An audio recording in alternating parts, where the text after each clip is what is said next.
So they were unable to see the ritual to its completion.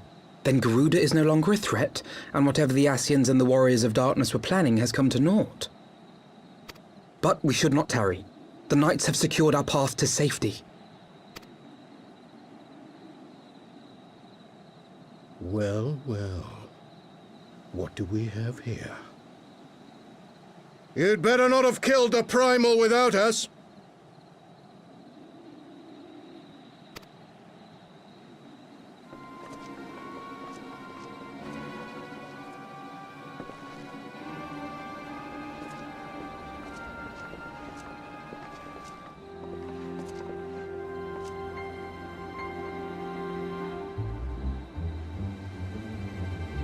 You! Wait, I know you. Still walking, I see. I could have sworn my aim was true. Just what is your game? Leading us a long way so these fools could step in and claim our prize? No. Let's not make hasty accusations. By the look of things, the ritual was proceeding as planned. We arrived at the appointed hour. 'Twas they who erred. It is hopeless. We cannot face them all. Do mine ears deceive? A boy! So that's the way of it. Twins! You had me worried for a moment there. Know that I will happily make it quicker for you, if you just stand still.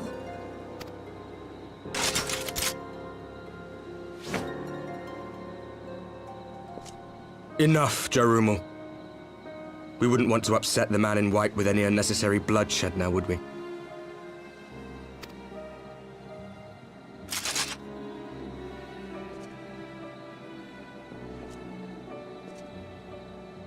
You've been awfully busy since we were kind enough to spare your lives.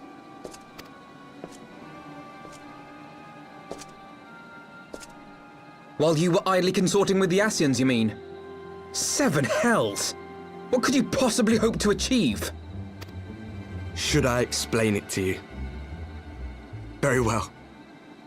Consider it a reward of sorts for beating us here.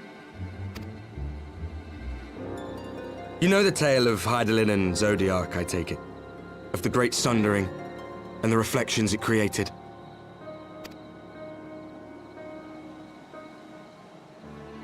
Across 10 and 3 they were divided. Reflections of the source, each possessed of shards of light and dark. Just so. One of those reflections, the one nearest to the source, is our home. And we were the heroes blessed with her light.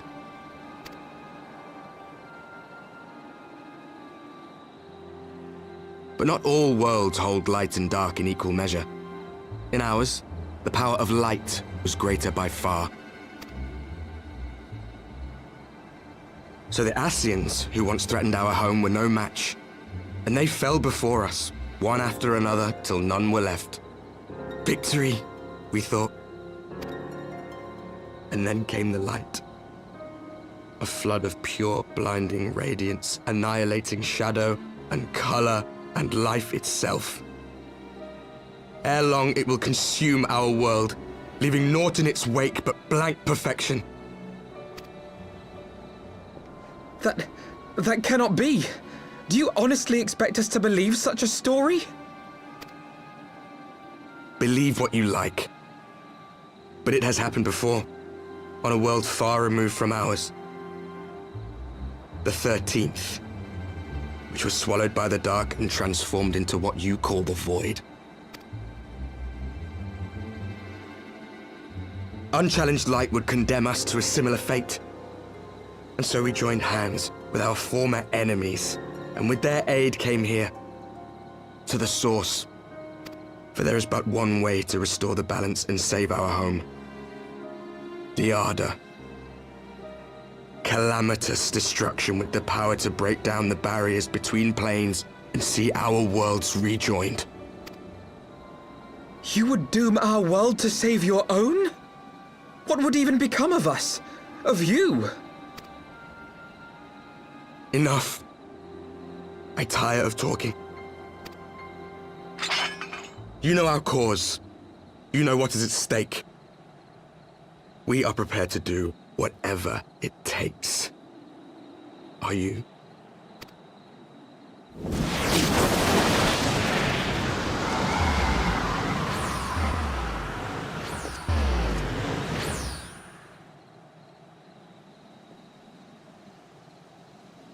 If there is aught you would say, say it.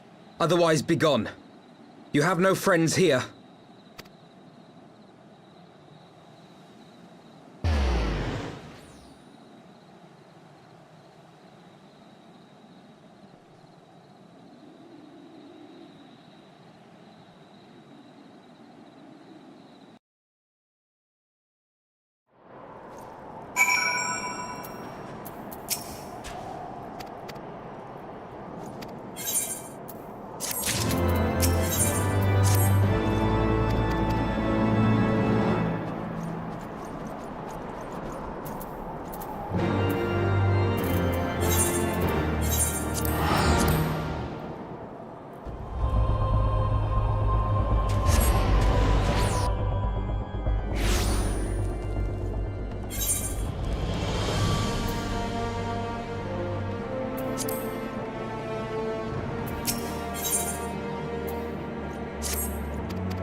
Alize, how are you feeling?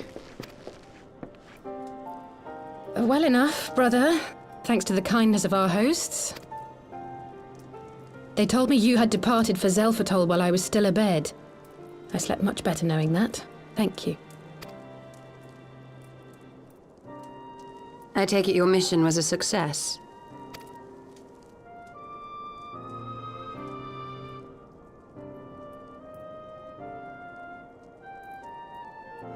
As if we needed any further confirmation that they are in league with the Ascians. But to save another world? I think not. I too thought his story fanciful at first. But it is possible there may be a kernel of truth in all of this. At the very least, none of his claims contradict the word's account. You were following these people, Alize. Why? During my travels, I had oft enjoyed tales of the Scions and their exploits. But after a time, I began to hear whispers of a gifted and theretofore unknown band of adventurers. Adventurers who had supposedly sworn to travel the realm slaying primals in the Scion's stead. The Warriors of Darkness. And in the course of investigating these rumors, you stumbled upon the Ascians' involvement.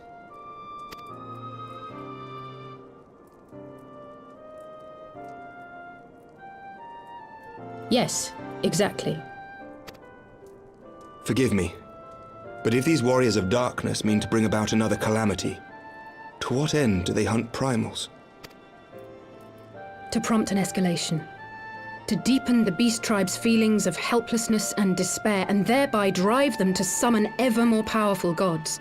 And lest we forget, These events do not occur in isolation. With their patron deities being slain left and right, the news of man's victory over Nidhogg must surely have sown panic in the minds of the Beastmen. 'Tis no wonder they wish to defend themselves.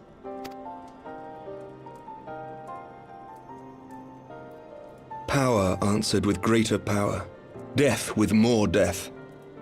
A vicious cycle fueled by fear and hatred. I know it's like all too well. Indeed. The Ascians sow discord and desperation, and the warriors of darkness reap the harvest.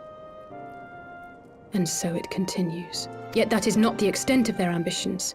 The Ascian himself observed that once the powerless realize that the old gods have failed them, they will have little recourse but to look to a new one. We cannot let that happen. It should come as no surprise, but Alizé and I have uncovered evidence that the Ascians have been manipulating certain parties to ensure that a constant stream of crystals flows into the hands of the beast tribes. If we sever these supply lines, we should at least be able to slow the escalation. Agreed. Kral and I shall journey to Zelphatol and learn what we can of the Ixal's source. Then I, for my part, pledge to lead a similar investigation into the origin of the Nath supply. Sir Emmerich? As a member of the Eorzean Alliance, Ishgard is honor-bound to play an active role in maintaining the security of the realm. You might also say that I have some personal motivation, given the Ascians' dealings with my father. However, I make no secret of the fact that my knowledge of primal beings is scant at best. As such, I should be most grateful if one of your order were to assist me. Allow me, Sir Emmerich. I have dealt with the Nath before.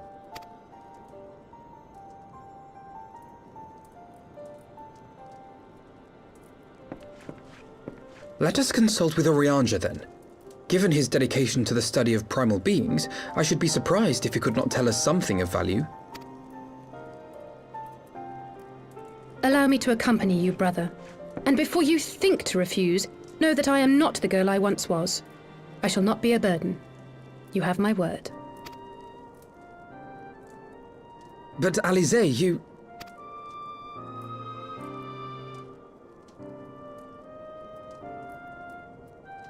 You are more than welcome. After all, it was you who set us upon this path.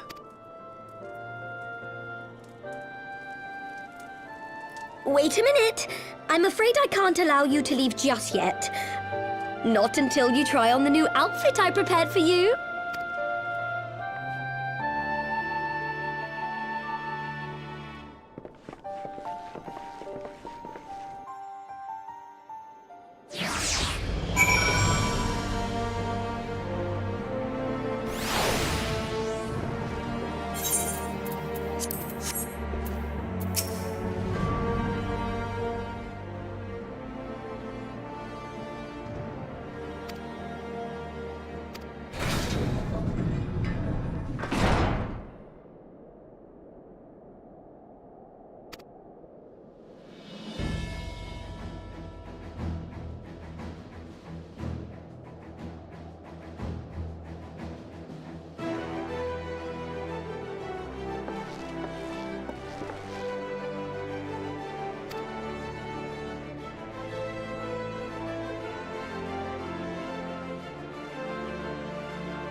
you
Who goes there?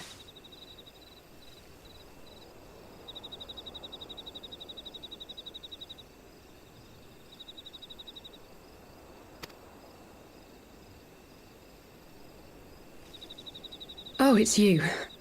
Forgive me for straying from the camp.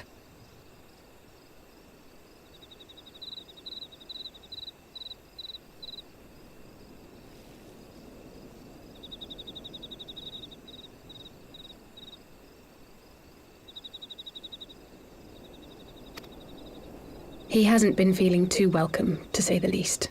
I thought a change of scenery might do him good. But, alas.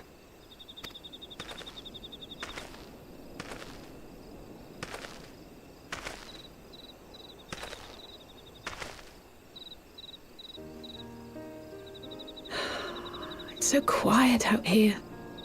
The stars spread out before us, beckoning across time and space. Dawn may banish even the darkest night. How bitterly beautiful, those words.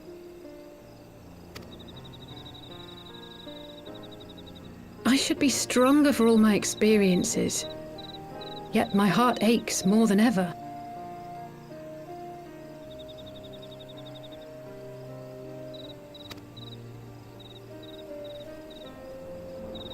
I never understood why Grandfather gave his life that day.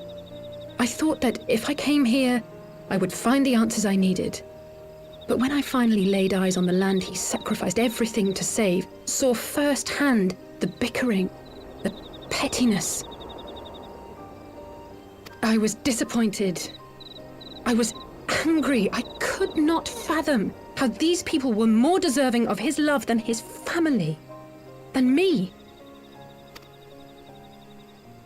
Nevertheless, I had to believe he had good reason. I was determined to uncover the whole truth of the calamity and, perhaps in so doing, find my own purpose in this sea of chaos. My travels have been enlightening, but I cannot say that I have enjoyed them.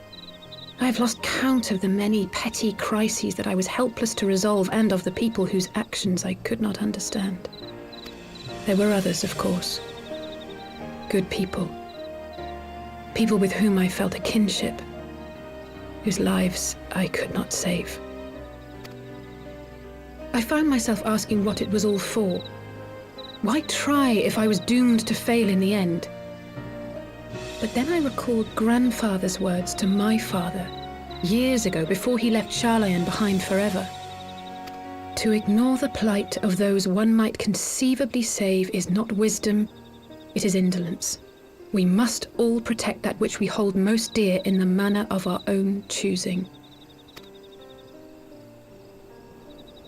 We have to try, do we not? Of course, it's one thing to try and another to do. There were times while I was tracking the warriors of darkness when I faltered, when I was afraid. But then I thought of my brother, of Urianger.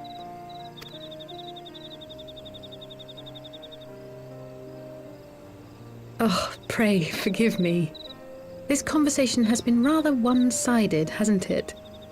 Mayhap you could recount some of your adventures in Ishgard.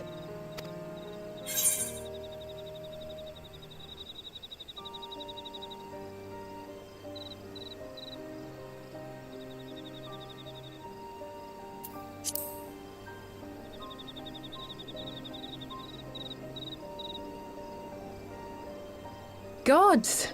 They must have been at each other's throats from dawn till dusk. I dare say you managed to keep the peace, though. Merely being in the presence of the Warrior of Light is surely enough to shame anyone into behaving. The hopes and dreams of so many rest on your shoulders, Warrior of Light.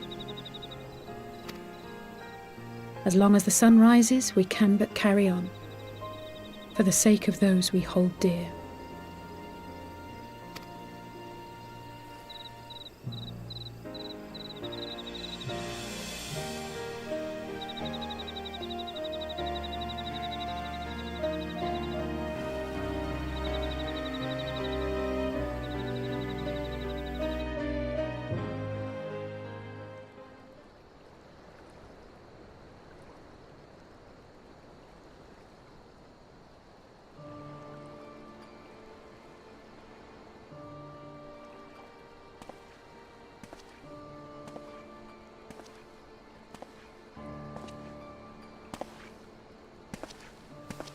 To what end dost thou cling to the tainted gifts of the Mother?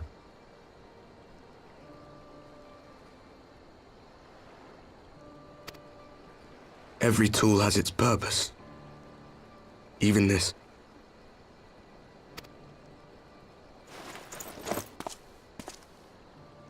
Well, what is it?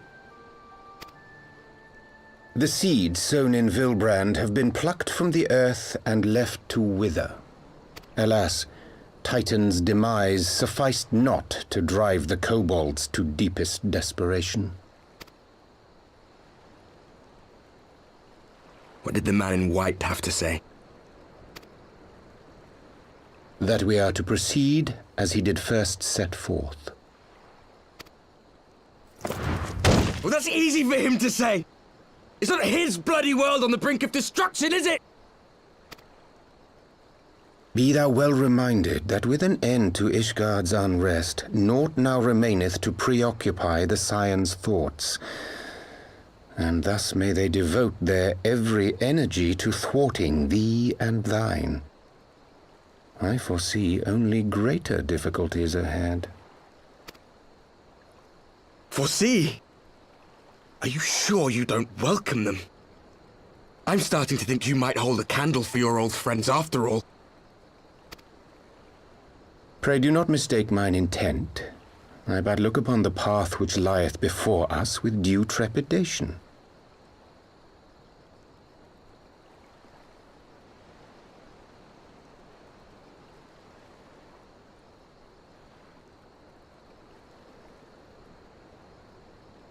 Shouldst thou be of like mind, pray consider then another course.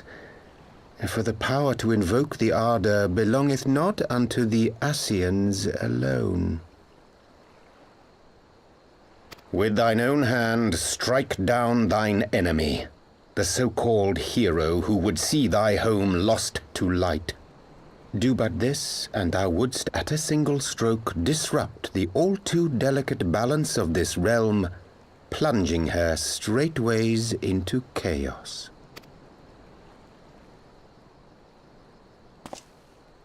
You do realize what you're suggesting, yes? To ignore the plight of those one might conceivably save is not wisdom, it is indolence. The words of my teacher, and a creed I hold close to my heart.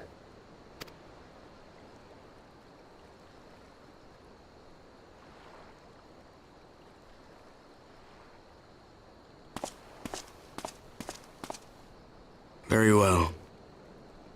Draw him out. We'll make it quick. It shall be done.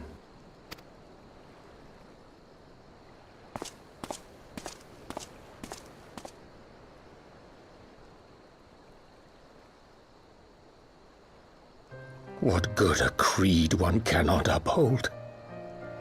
What hurts soothed? What lives saved? Oh, hapless fool, what hast thou wrought by thine own hands? Minfilia, my friends, I shall not now beg your forgiveness. Full deeply though it paineth me to walk it, I shall not stray from my chosen path. As Moonbreeder remains steadfast, so too shall I.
Brothers and sisters, 20 years ago, Alamigo, our home, was claimed by the Garlean Empire.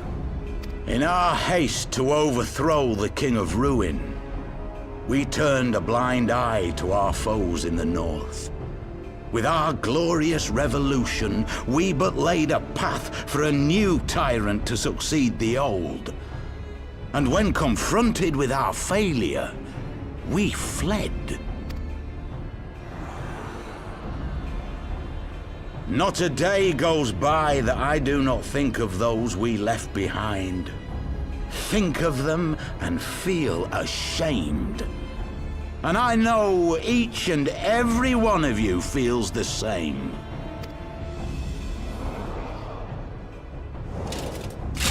We abandoned them, our own flesh and blood, to labor till their backs gave in and their breath gave out, building the twisted steel ramparts which now mar our once majestic mountains. We abandoned them, the brave and true, to fight and die for their country, or worse, to be conscripted and sent off to rob another poor bastard of his home. We abandoned them, the meek and powerless, to bow and scrape when the Garleans pass, to sully themselves that they might live to see another day of misery. The Black Wolf may be dead, but a new Imperial Viceroy reigns in Alamigo now. A beast, not a fraction as merciful. You all know the Eorzean Alliance will do naught to oppose him. For all their promises and platitudes, they will not act if there's no profit in it. Only we can free our brothers and sisters from the Empire's tyranny, my friends. Only we have the courage to stand and fight. They have imprisoned us. They have enslaved us, and they have murdered us, but no more! Blood demands blood, and the Garleans shall pay for every drop they have spilt upon our lands! This I promise you, for we have a power within us, my friends. A power befitting our pride, our righteousness. Only join us, and we shall grant you the means to unleash it, and together we shall see the Alamigan standard raised over the mountains of Gia Arbania once more!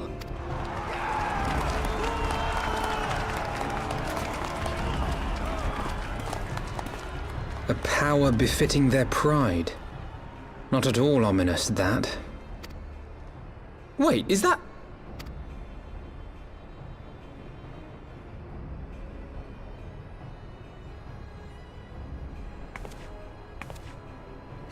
What are you two doing here? I could ask you the same thing.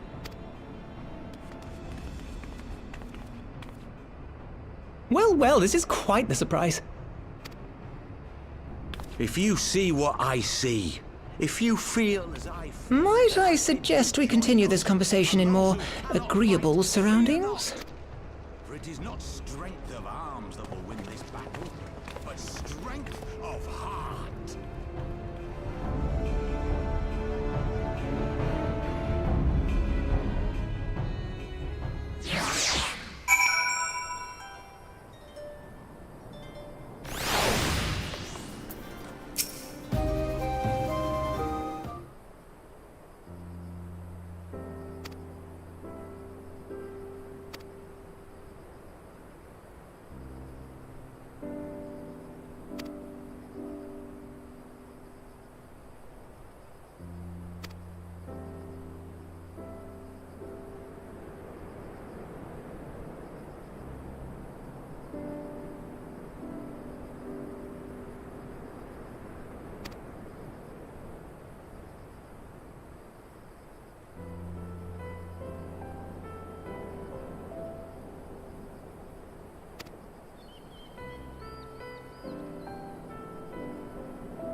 My thanks, comrades.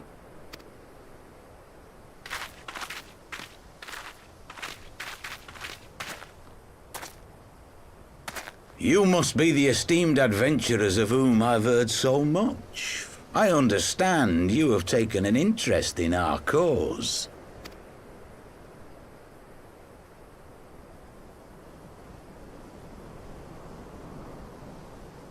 A great interest, you might say.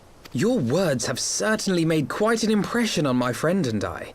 The Resistance has long, and some would say wisely, avoided open engagements with the Garleans, but you and yours seem confident against the world in arms. I can only assume you have good reason to be so bold. Why, one might even think you are planning to summon a primal. Because that would do much to explain the sizable shipment of crystals you recently received from your smuggler friends, whom our Ishgardian allies have since detained, lest you wonder.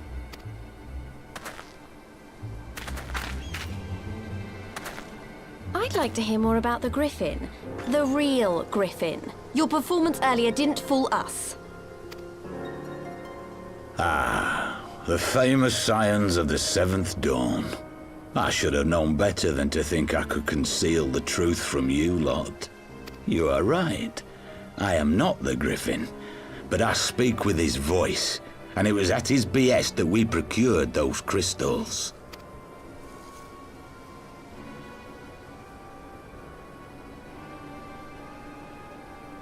You are wrong, however, if you think that we procured them to summon a primal. We used them to reach an accord with the Amalja. In exchange for crystals to summon their god, they will aid us in the fight for Alamegan liberation. You've got to be joking. Have you gone completely mad? When people find out you helped the Lizardmen summon Ifrit, they'll turn on the Resistance. Alamigo will never be free.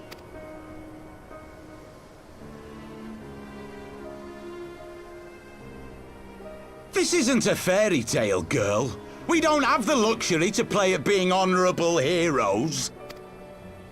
It's because the likes of you wouldn't sully your saintly hands that Alamigo's been under the yoke for the past 20 years. But the Griffin won't stand for it, and neither will we. We're ready to do whatever it takes.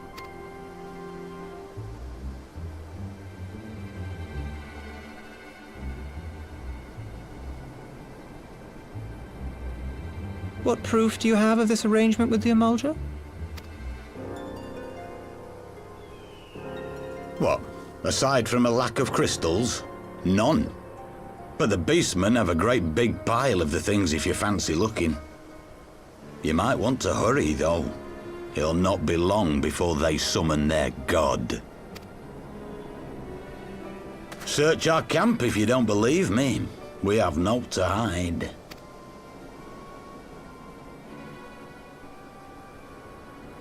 If there is a cache to be found, Ida and I will find it.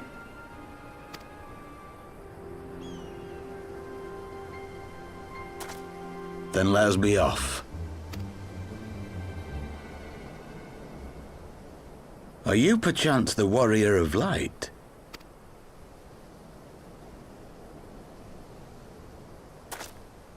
Aye. I thought so. You should know that a great many who have joined us did so because you saved them. Because you showed them that one brave man can make a difference. You saved me too once. Helped a friend over in Quarry Mill make some medicine I needed. But that was a lifetime ago. On behalf of my brothers and sisters, I thank you. You gave us hope where there was none, courage and strength when all was lost. We shall not squander your gift.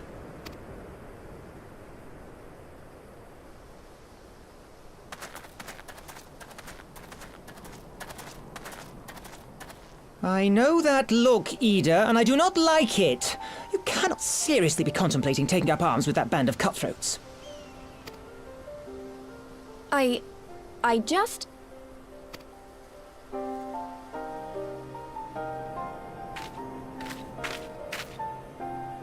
If the Griffin and his men have their way, it is only a matter of time before the situation in Alamigo comes to a head.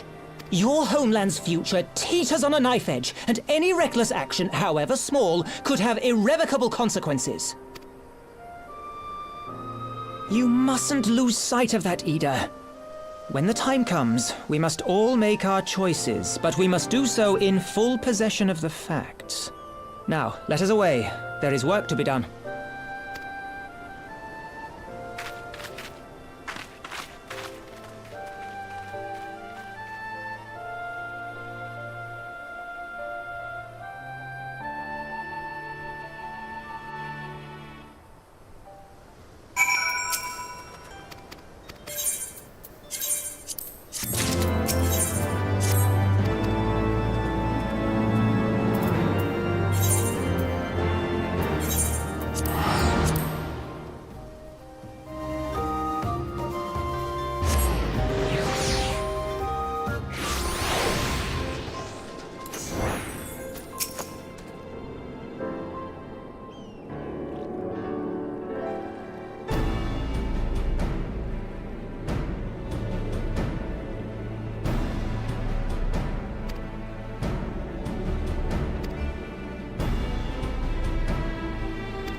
This isn't right.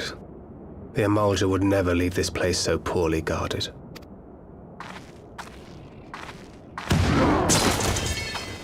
Not willingly, no.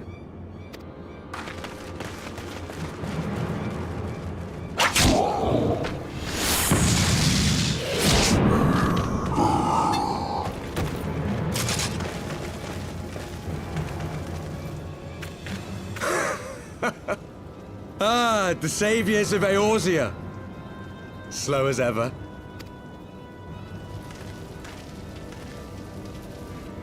By the 12. Will you never learn? You know, you're right. Mayhap it is time for a change of tack. Killing primals, tormenting beastmen, hastening the birth of a new god. It's all a bit much, isn't it? And frankly, we don't have the leisure to do it. But killing the Warrior of Light, on the other hand, that would soon plunge Eorzea into chaos. One life for one world. A fair exchange! Wouldn't you agree?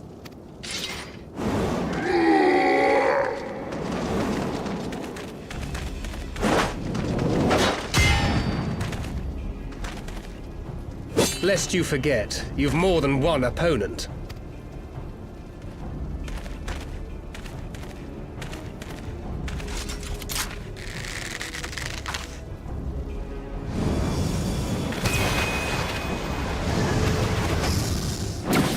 Carbuncle! Defend me!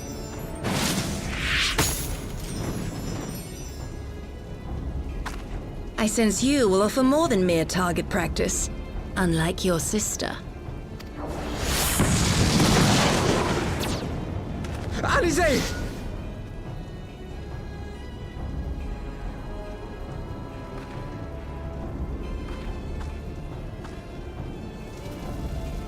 Did I not tell you, Alphino? I am not the girl I once was. My brother was always the clever one.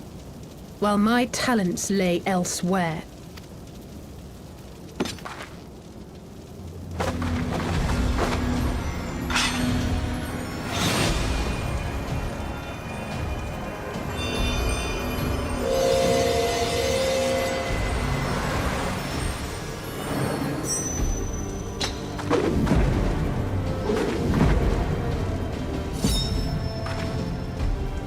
If you would dare to stand against us, to destroy all that we hold dear, then you shall die by my sword!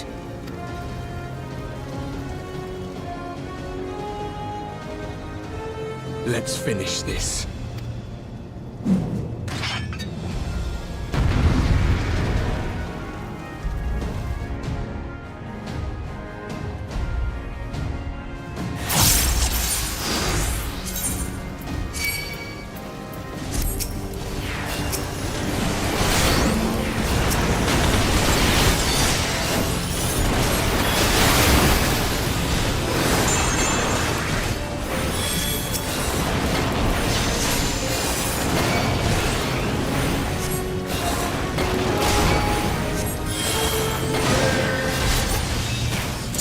You shall fall soon enough!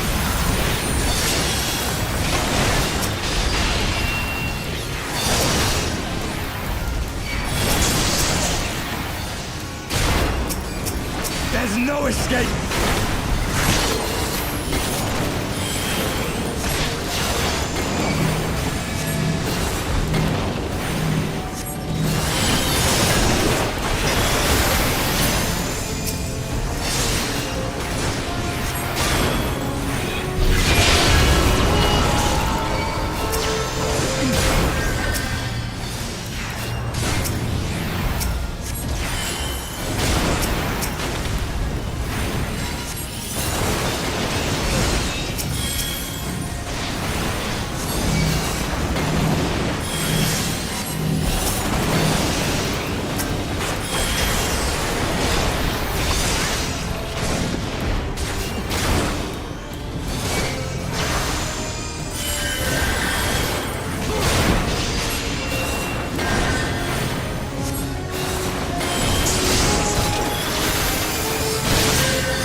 No more games!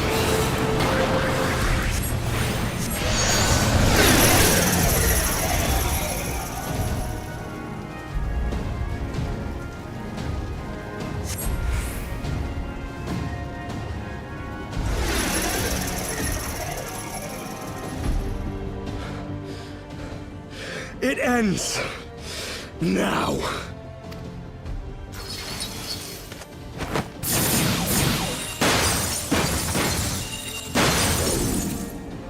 What? The chains! You snake! You would betray us as well? He that holdeth fast unto his convictions shall never count betrayal amongst his crimes, though all the world may call him villain. My path is unchanged, my creed sacrosanct. This I believe with all my heart. But say, warrior of darkness, and speak true, what dost thou believe? That rendering up the souls of thy world in service to the rejoining will grant it salvation? Nay. By the 12! Oriange!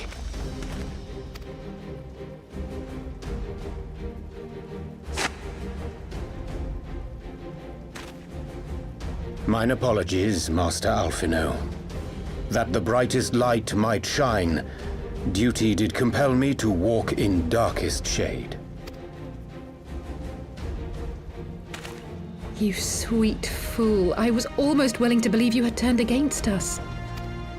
I expect a full explanation when this is over. For now, may I assume you have turned your cloak for the last time? Thou mayest, my lady.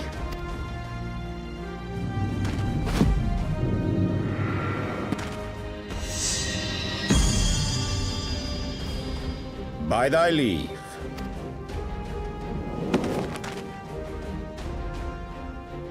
Even odds, then. No matter. We'll crush the lot of you in one fell swoop!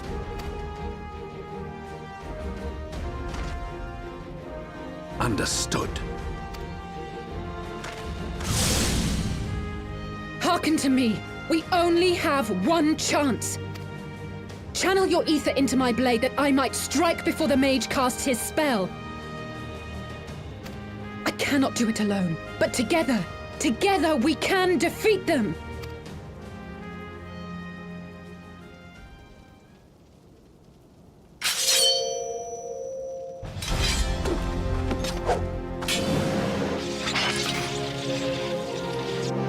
Make ready! They come!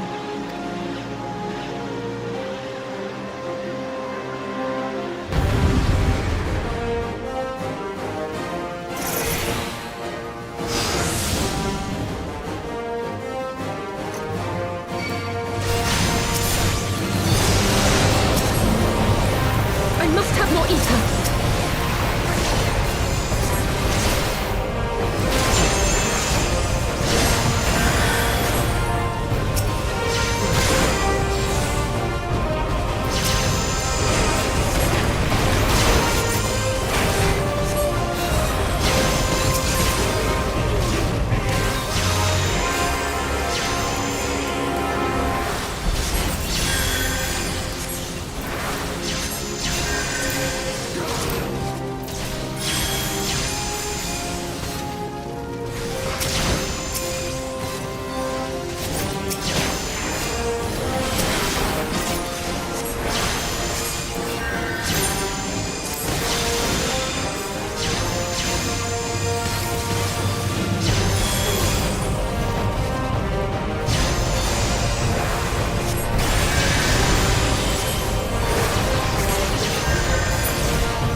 feel it! Just a little more!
You shall fall soon enough.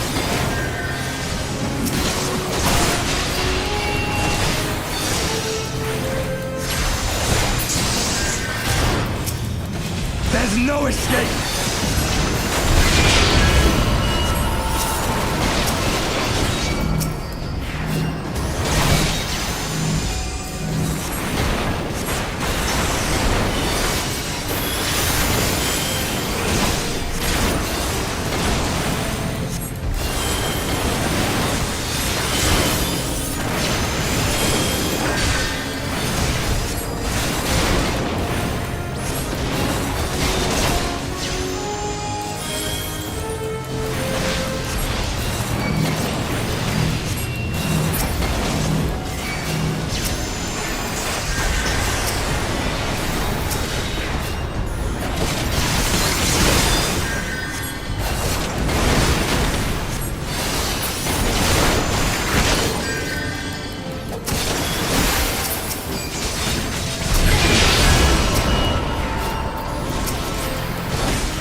Ether! Oh, it's not enough!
fall soon enough.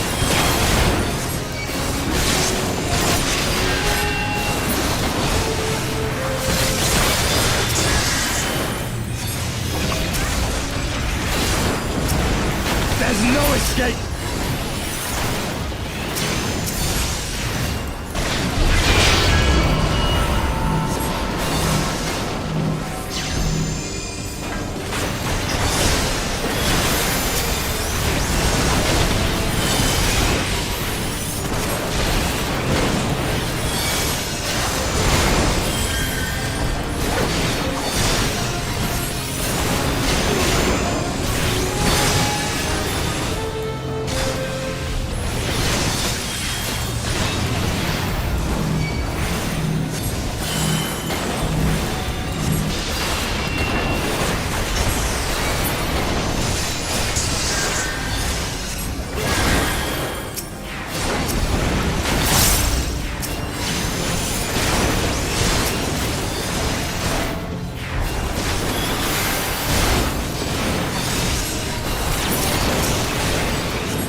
a little more!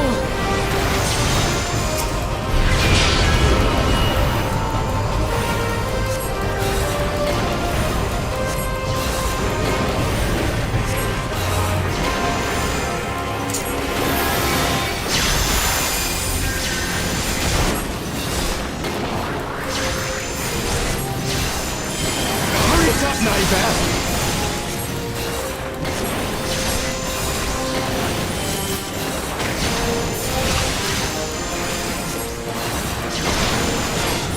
Crush you!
Done! With this blade, I banish the darkness! No! Not like this.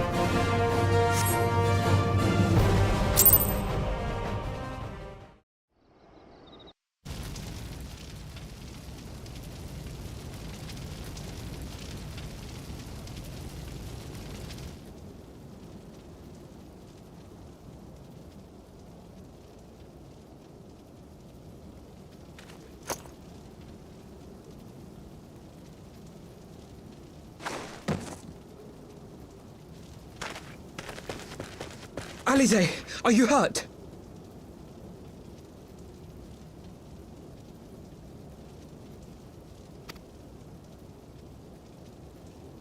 A touch dizzy, but otherwise fine. Thank you.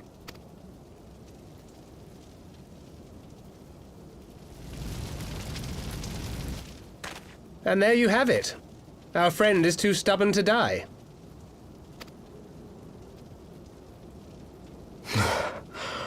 We are far from finished.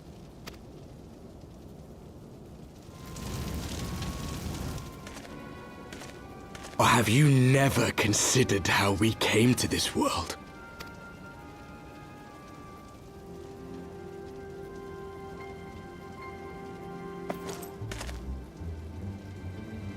Crystals? You mean, like the Ascians? Just so. As the Ascians flee unto the rift twixt planes with crystals of darkness, so did these warriors come hither with crystals of light. Eloquent, as always. Aye, like the Ascians, we too are beyond death. You cannot defeat that which is eternal. Wait!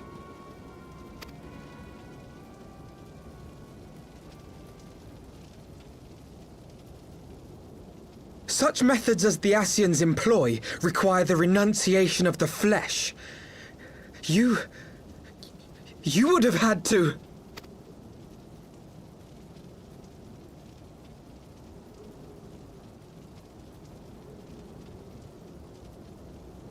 At long last, you see. To save our world, we gave our lives.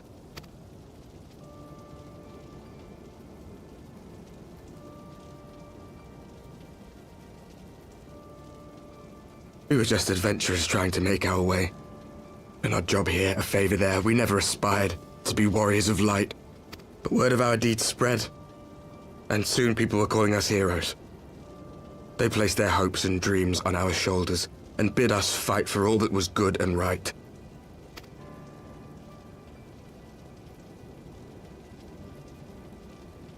We fought, and we fought, and we fought, until there was no one left to fight.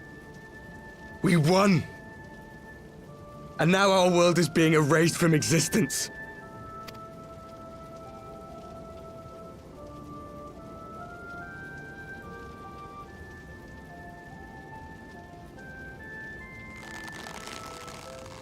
We did everything right. Everything that was asked of us, and still it came to this. You of all people should understand. We will not falter. We brought our world to the brink of destruction, and now we must save it.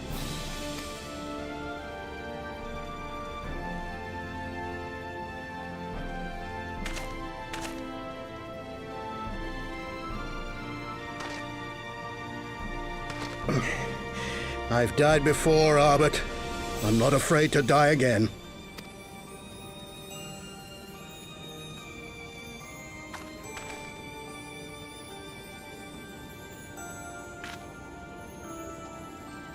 No matter how many times we fall, we must rise and carry on the fight for those we left behind.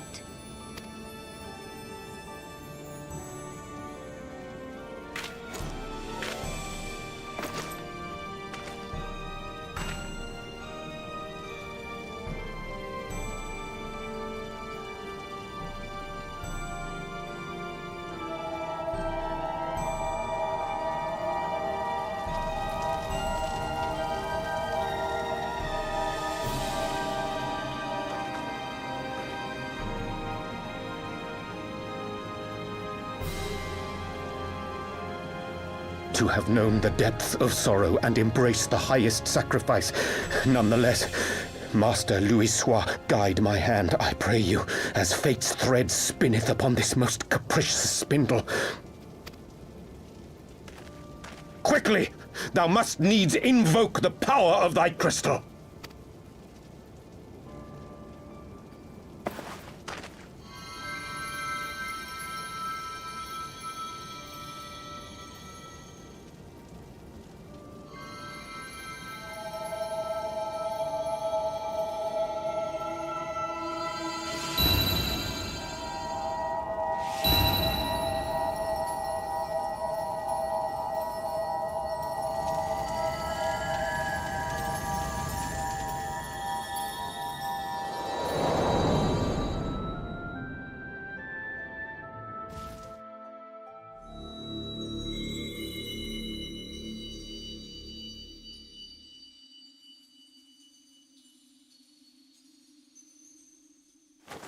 What is this place? Such pain. Such sorrow. Oh, my dear children. It can't be. Mother Heidelin, hearken unto your children's plea. From two worlds do we gather, and from two worlds do we offer a bounty of light. In this desperate hour we do beseech your intercession. We beg an audience with the word of the Mother, with your chosen Minfilia.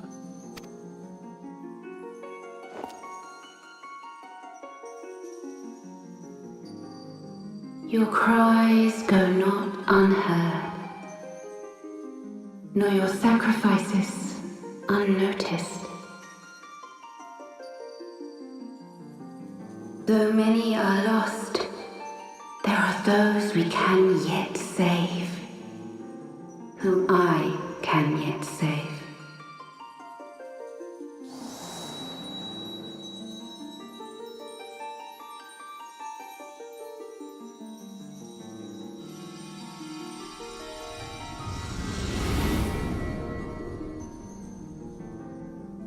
Minfilia!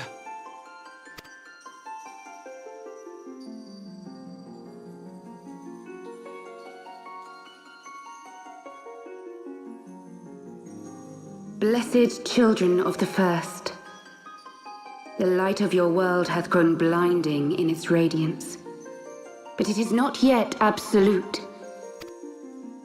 I will hie me to your world, and there take unto myself the light which riseth even now to drown it, as darkness once did drown another. Now you deign to answer our prayers? I will suffer this farce no longer!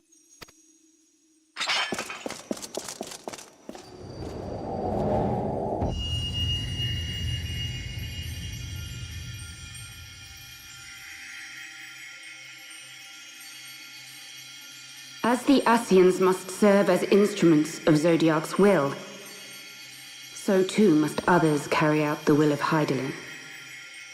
But for the boon you have granted her, she has grown strong enough to set me free, that I might serve as her emissary. Your suffering, your sacrifice, your supplications, she has heard all. We will not let the first fall to light.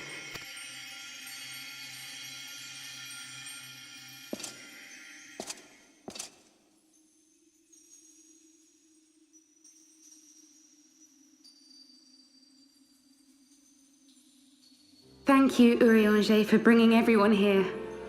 It fills my heart with joy to look upon the faces of my friends once more.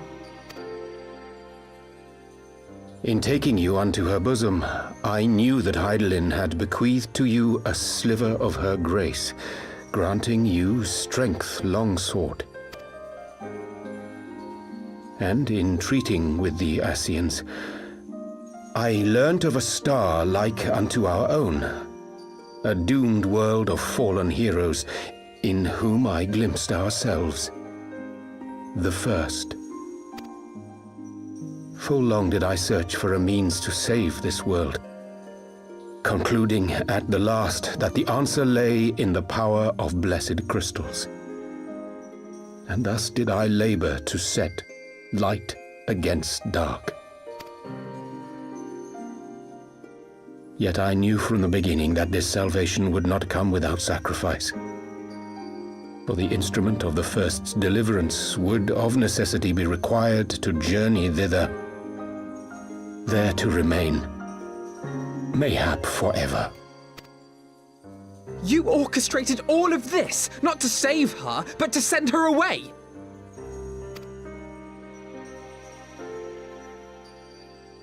One life for one world. Such was the bargain, and you the coin, though it were not mine to spend.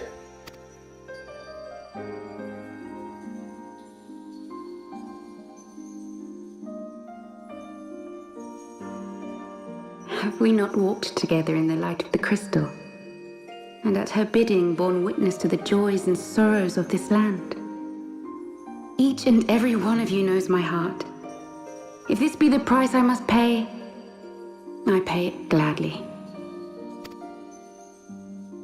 You would go alone, then? My dearest Thancred, you who have ever watched over me, I am truly grateful for all you have done on my behalf, as would my father be. Your kindness, your compassion, your love. These are your gifts to me, and our gifts to them, forming a bond which transcends time and space.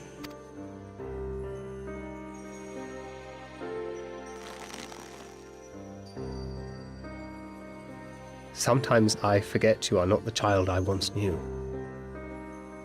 Make me proud.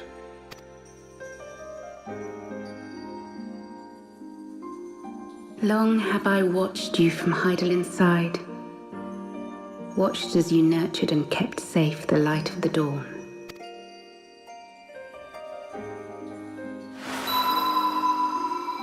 The dark recesses of the world hide untold secrets and dangers. Thus do I entrust to you, Tupsimati. I pray you, keep to the path that you may never have need of it.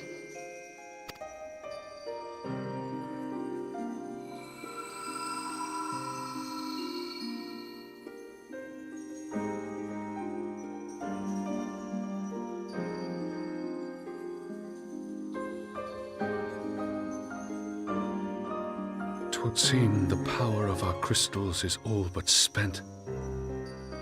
Perhaps, if there is naught else to be done.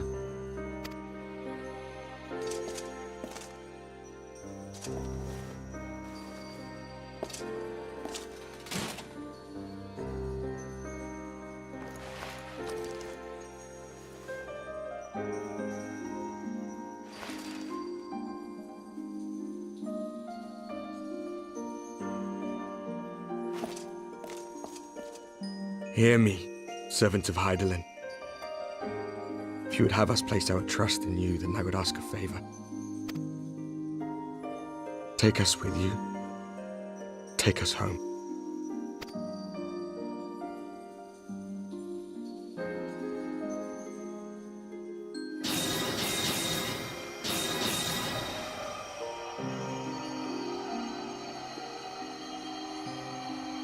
We were blind to the truth once, so I tell you this, as one fool to another. Light, dark, it doesn't matter. What matters is how you choose to use them. We made our choice and you see what came of it, so please, forge a different path. Seize a better fate.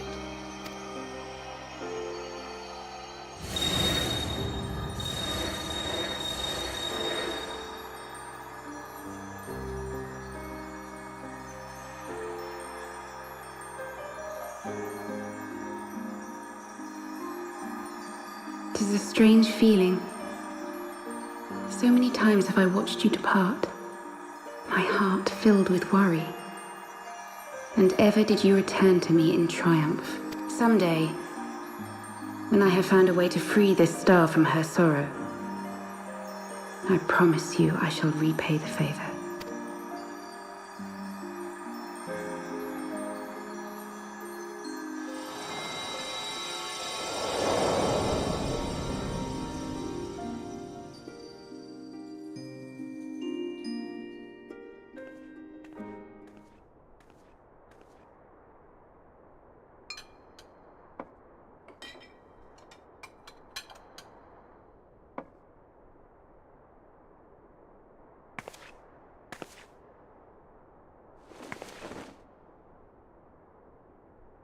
Thank you, Lemine, for everything.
Back in the Solar.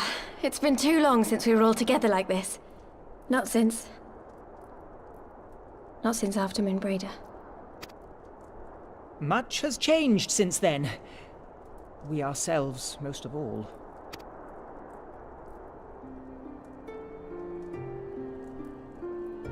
Though not all who were lost could be gathered here today, we may take comfort in the knowledge that those who are not are carrying on the fight. While I am grateful to our friends in the north for their hospitality, it isn't half good to be back. But, as Papalima rightly said, much has changed since we last stood here. The Scions of the Seventh Dawn are not as they once were, nor should we be. Our travels in the north brought us into contact with a host of fine and generous people, and their selfless deeds serve to show me that it is not lofty causes that should inform our actions, but our hearts. And I hope that the Scions might continue in this manner, as individuals driven by individual principles. Provided we all sincerely desire to work towards Eorzea's salvation, I believe the paths we follow to achieve it need not, and should not, be dictated by any single ideal.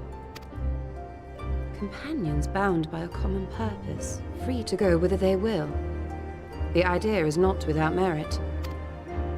Very well. I shall resume my research of the primals and the elder gods of Eorzea. Should anyone have need of my findings, you need only ask. I should be glad of your continued assistance. Well, my main purpose in coming here was to see the signs of the Seventh Dawn restored and my dear friend found. Nevertheless, having involved myself in your struggles, I feel compelled to see them through to the bitter end. For Minfilia's sake. That is, if there are no objections.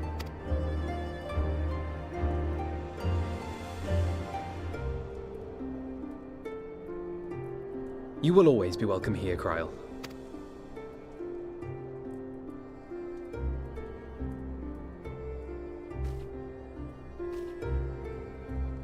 Urianger, can we trust you to carry on your investigation of the Ascians as before?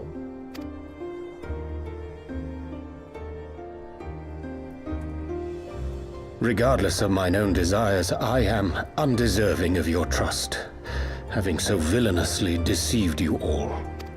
Now, I'll hear no more of that. 'Twould be disrespectful of Minfilia's wishes. She entrusted matters here to us, that we might protect this star and understand the truth which hides at her heart.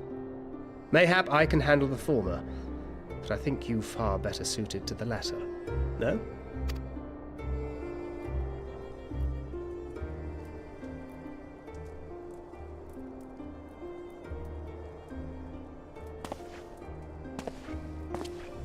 Very well. Then out of love for my Lady Minfilia and Moonbreeder both, this shall be my solemn charge. Papalimo and I should probably return to Thanalan to keep an eye on the Resistance. There's still the matter of the Griffin and the Amalja, not to mention the new Imperial Viceroy. That little lot must be worthy of our attention, right?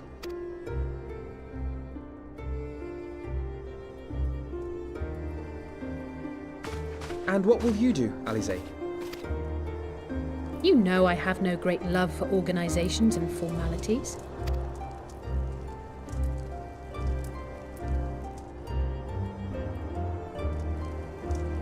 That being said, this new approach you propose is not wholly objectionable, and we've always got him to keep us from bickering. But I will suffer no titles. I am not here for House Leveilleux, nor to walk in Grandfather's shadow. Upon that point, we see eye to eye. If it please you, you may think of me as but another comrade in arms. Well then, Alfie, I for my part shall see to the paperwork and the finances with my characteristic aplomb. I would not have it any other way, Tataru. And we mustn't forget you. What now for the Warrior of Light?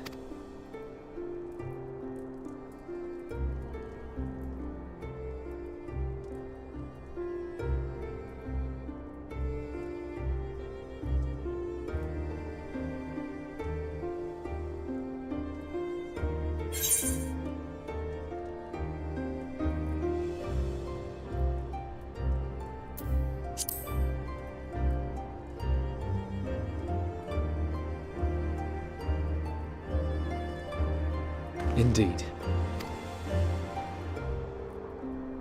The path behind us was fraught with hardship, and the path before us will be no less unforgiving. But a new dawn shall break over the realm, and I see before me the faces of those who will deliver it.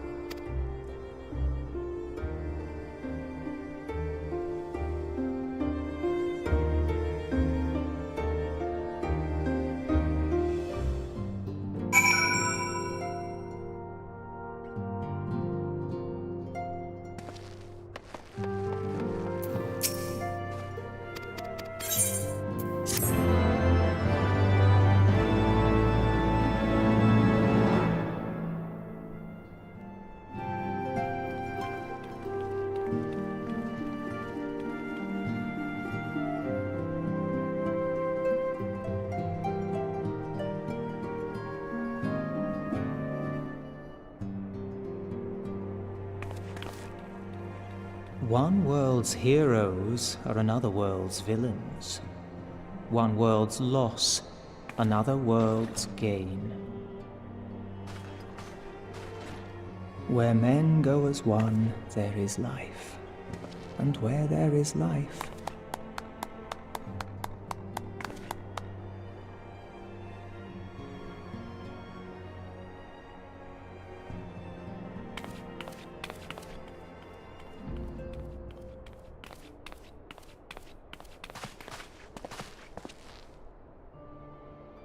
My friends, if I may, I would ask that you entrust Tupsimati to me.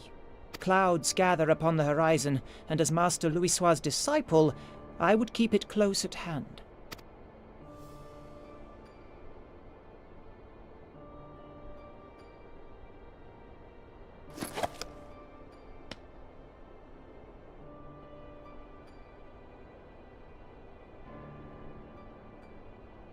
Thank you.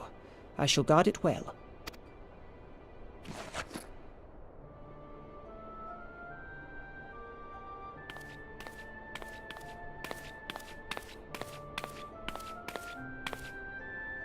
there is cause to hope.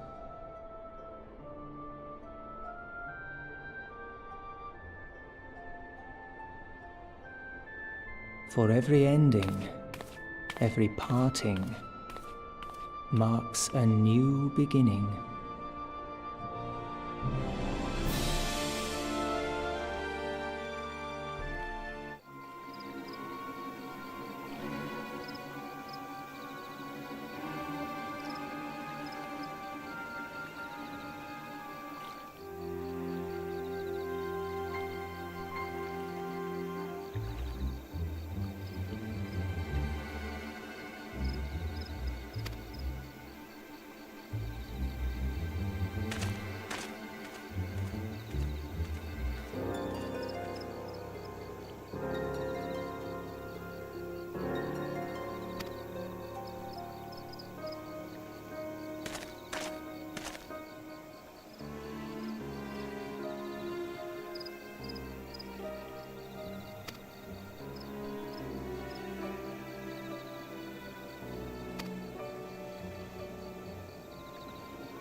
We're here.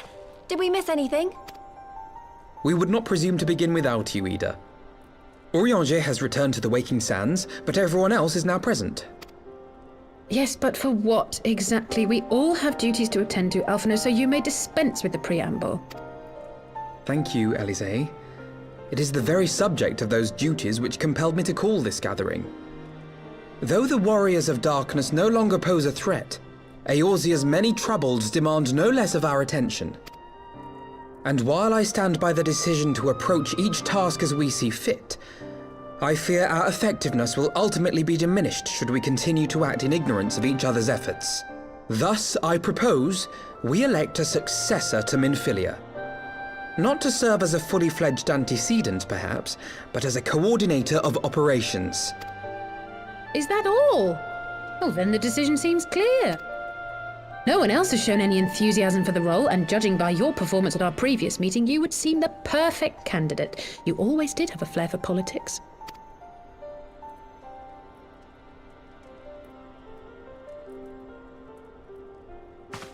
I did not mean to... As my tenure as commander of the Crystal Braves comprehensively demonstrated, I lack the qualities required for such an office. I would much prefer to remain as I am now. A soldier in the field, so to speak. Should none of our number step forward? Must we then constrain some unwilling candidate to take up the position? Well, based on merit alone, a certain adventurer would be my choice. Though I concede he might struggle to balance his new responsibilities with, let me see, slaying primals, thwarting legatuses, and feeding the orphan poor. Thancred makes a good point. Any who would wear such a mantle would be bound by its obligations. Have we not become sufficiently familiar with each other's methods to act without an overseer? At present, I see no cause to so willingly limit one of our number. Oh my goodness! Help! I need some help here!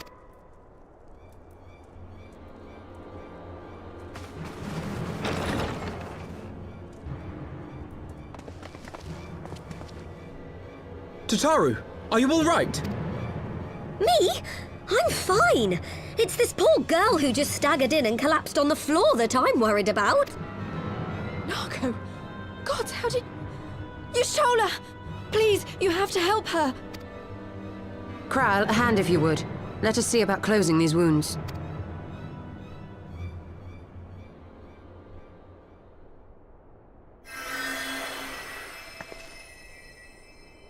Now, we've staunched the bleeding, but it may be a while before you can move about again.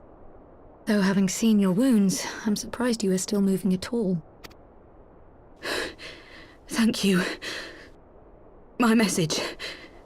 It was too important to delay. I took the shortest route I could, though I knew it was more heavily patrolled.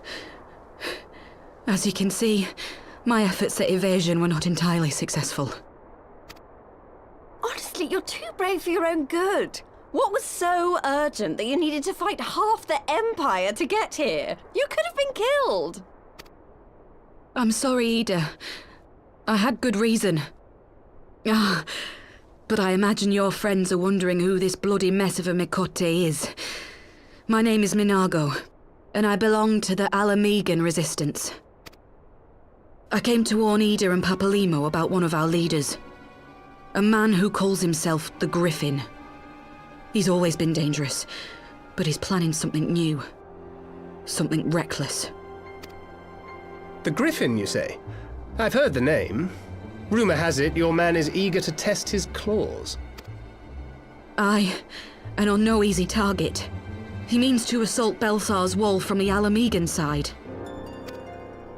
But what does the Griffin possibly hope to gain from such an attack? From what I understand, he wants the fires of war to spread to Eorzea. And for that, he needs to control the border with Gridania. So, he means to spark a conflict between the Alliance and the Imperial forces stationed in Alamigo, to have Eorzea's armies aid in the liberation effort, whether they will it or no. His plan is flawed. Even should the Resistance succeed in occupying the wall, they would not be able to hold it. Imperial reinforcements would drive them out within a week. Be that as it may, if there is even a chance that this scheme could bring about an escalation in hostilities between Eorzea and the Empire, the Alliance must be informed. Agreed. I shall depart for Limsa forthwith and seek an audience with the Admiral. Thancred, Uldar is yours. Alphino and Alize, make haste to the Twelveswood and notify the Elder Seedseer of the danger to Gridania. She will duly call a council of the Alliance leaders, whom you must be ready to receive. You will be our voice in Ishgard. Explain the situation to Sir Emeric and encourage him to send an envoy. To Taru, Kryl, I leave the care of our injured messenger to you. See that she remains quiescent and her wounds closed. I believe that covers everything. Let us be about our tasks. I suspect the ill tidings from Girabania will be held as a turning point. The beginning to a bloody end. The business of war was ever conducted with the coin of self-sacrifice.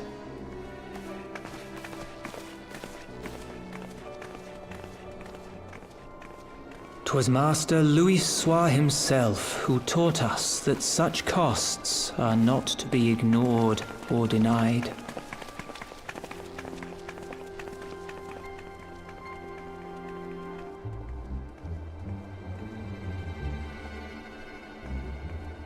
And so I shall embrace them. When the time comes, I will make my choice, as you will yours.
I bid you welcome, my friends.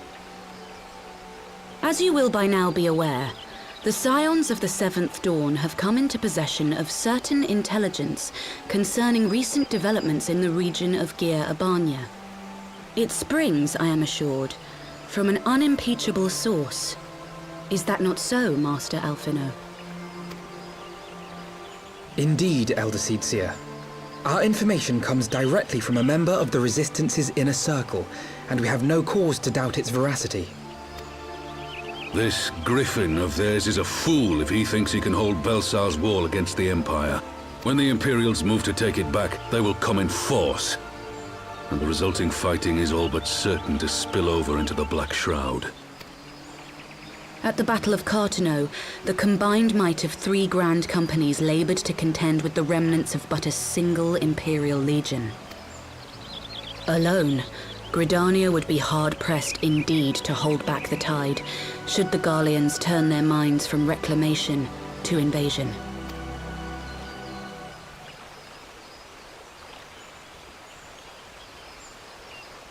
May I once more convey my nation's deepest regrets for our inaction in the days prior to the calamity.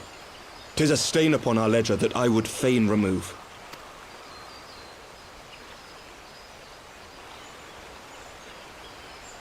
Elder Seedseer, I do hereby request leave to deploy a defensive force within the borders of Gridania. Ishgard's return to the Alliance shall be honored by more than mere ink upon parchment. The Doman people too would join any effort that weakens our common foe. We are few, but our most seasoned shinobi are at your disposal. On behalf of my people, I offer you my humble thanks. Gridania welcomes your assistance. It is time we set our contingency plans in motion. Is the Alliance agreed? Then let us make ready for war. Victory favors the swift, and there is much to be done.